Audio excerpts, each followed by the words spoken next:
Superman and Lois returns with another episode, episode 13.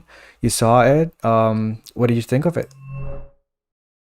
Yeah, so Superman and Lois now again after this episode is on a 3 week break. There's been a lot of breaks throughout this season. I think it's because the VFX team, the CGI with COVID, it's taken a bit longer to finish the episodes because of course everything is shot, but the VFX teams don't really work on the episodes until like a few weeks before they air. So I think that's maybe what's the problem. Maybe I don't know. Maybe they're trying to drag it out because the CW network don't really have that many shows because of COVID delayed so many. So maybe that's why.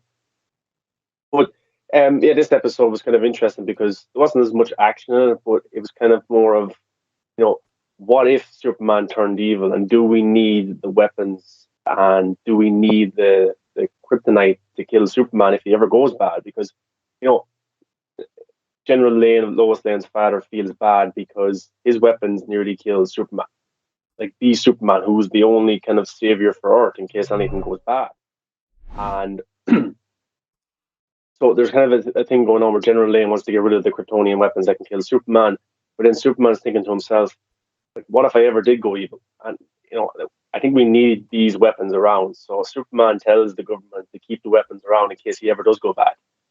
So but if anybody gets these weapons, if Lex Luthor was able to get them, Superman's dead. He's done. He's finished. So it's very, very interesting. Then you have Lois Lane, who of course is a journalist, but she can't tell the full story of what happened with Morgan Edge, with him putting Kryptonian consciousness into people because her her father was involved, her husband was involved as well, her friends were involved, so she can't really tell the full story, and she's kind of dealing with her own kind of personal issue, like because she's a journalist, she wants to tell the truth, but here she can't, and she's put into a sticky situation. And the people of Smallville are very confused of what happened with Morgan Age, and they blame the Cushings, which is Lana Cushing, her husband, because they were big fans of Morgan Age and wanted him in the town.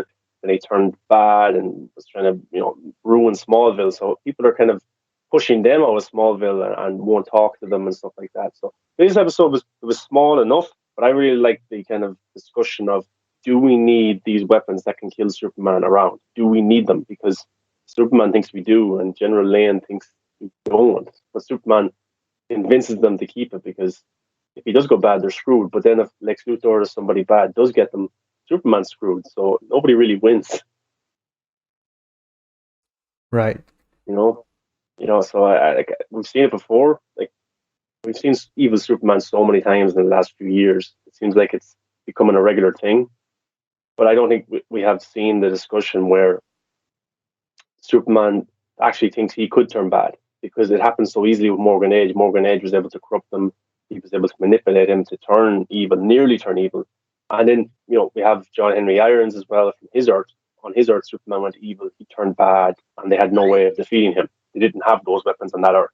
And on this Earth, they do. So I think Superman was very, he was very brave to say, let's keep this stuff around in case I do turn bad.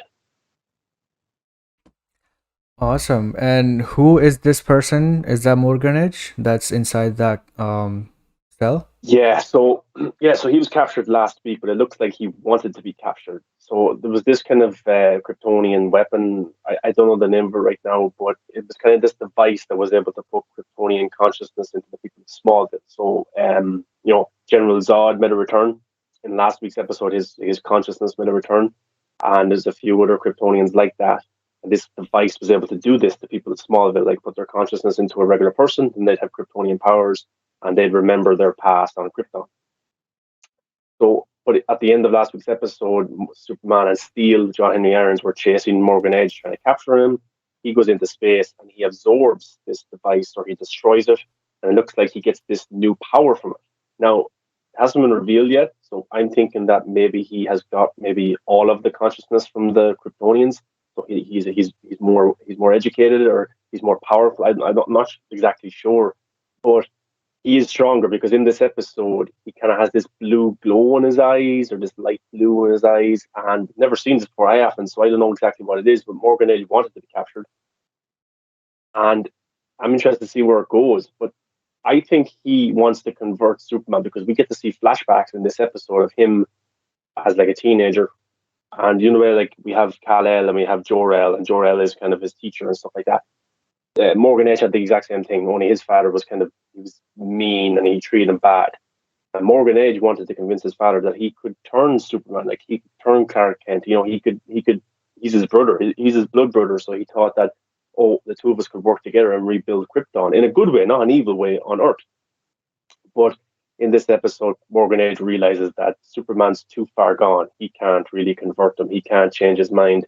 And I think that Morgan Edge realizes that, yeah, I'm going to have to do this on my own. And he has this new power as well. At the end of the episode, he escapes pretty easily. So it looks like that he could have escaped anytime he wanted, but he wanted to try and change Superman's mind, which he can't.